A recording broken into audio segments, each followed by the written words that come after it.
Nilabas ang news sa araw ng EDSA People Power Rebellion. Another Marcos ill-gotten wealth case junk. Kinangina.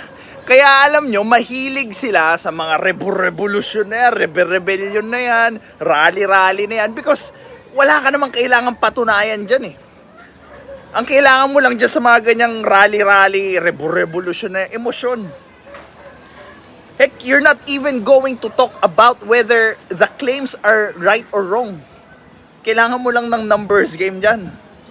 Kaya yan ang pinaka-trip nilang way para magpatalsik ng government official because you don't need proof.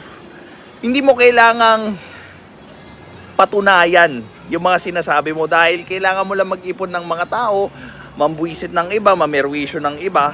Tapos, pag bumigay, edi thank you. Sasabihin na naman, Marcos supporter, Marcos loyalist ka kasi tangina. Wala akong pakialam kung makulong yung pamilyang Marcos.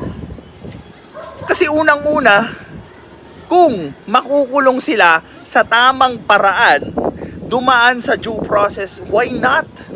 'Di ba?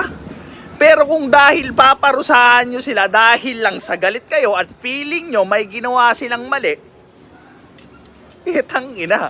Anong pipigil sa inyo para gawin yon sa mga susunod na presidente? O tas eto ba, pagpabor sa kanila yung desisyon, nakuha nila yung guilty, they're going to rejoice. Oh, tama kami, tama kami. Tapos, pag hindi nila nakuha yung guilty, sabihin nila, bias yung gobyerno, bias yung justice system, pang mayayaman lang yung hustisya, so on and so forth.